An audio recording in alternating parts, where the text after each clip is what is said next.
Well, hello everybody and welcome back to my channel. It's Scarlet Pete here with my self-sufficiency. So today I have got a huge glut of paprikas. Let's have a look, see, paprikas, lots of them. These are sweet paprikas and some of them got bad ends. So what I'm doing is I'm going to dehydrate a load and I'm going to ferment a load. And I've also got a marrow as well. So I'm not going to show you me cutting them up. Basically, I've cut the paprikas into slices that will fit in the dehydrator between the shells, and I've put them greasy side down for now, or the shiny side down, and hopefully that will dry nicely. So that's those done. Next I've cut chunks and added them to my jars. I've got some very big jars here, as you can see, and then I've got here the rubbish that the rabbits will eat, and I'll even show you the rabbits at the end.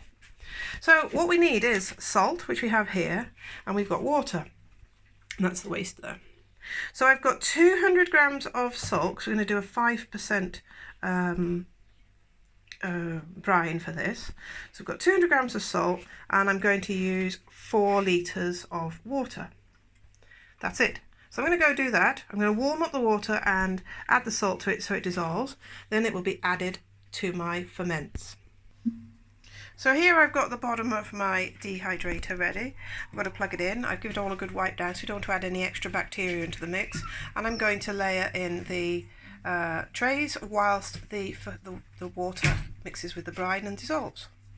There's the trays of 1, 2, 3 trays of the sweet paprika. And then I've topped that off with a couple of trays of marrow, which I'm going to make into like a flour substance. I will dehydrate them and then grind it up into a flour. Now to put the lid on. So that's the lid on, and we're just going to leave that dehydrate for 1 to 2 days, and we'll see when they're nice and snappy. They'll snap and be brittle, and that's when they're done. Back to my brine. You can see it hasn't dissolved yet, but that's what I'm up to, dissolving the water, the salt into the water. So we better switch this on. That's it, plugged in, and we'll leave that alone and do its thing. Halfway through we might turn them and check how they're going, if they need to be turned over, but that should be it for those. Right, back to the ferment now. This one has the brine water added, and it also has one of my ferment toppers that will be available on my Etsy store. I'll show you more about that in a moment. But as you can see, I've got some floating seeds. Now those will mould, so what I'm going to do is use a clean spoon and just scoop them off. So there we are. As the seeds are floating up, I am removing them, and that's our ferment topper. That just pushes all the fruit, the vegetables, whatever it is you see, below it. So let me just put that back. I'm going to have to scoop the seeds out again. So that keeps the vegetation below the surface of the water. That's why I'm scooping off the seeds, because anything in contact with the air above that will mould. Here we are with the second jar, and this is the ferment topper. So all you do is push it into the jar, and that's going to hold down the solids. Like I say, we've got to get these bits off here with the spoon preferably, and that will stop the bits moulding on top. So we've wiped the top of the jar. We've got a nice clean lid that I've cleaned the inside. I'm not going to tighten it too tight, but that's just going to be on there to allow for burping. And we need to sit this in a tray now so that it will collect any of the water, because the water here will bubble and ferment, and then it will dribble over the sides and it'll make an awful mess. So if we put it on a tray or on a bowl, then that will collect it.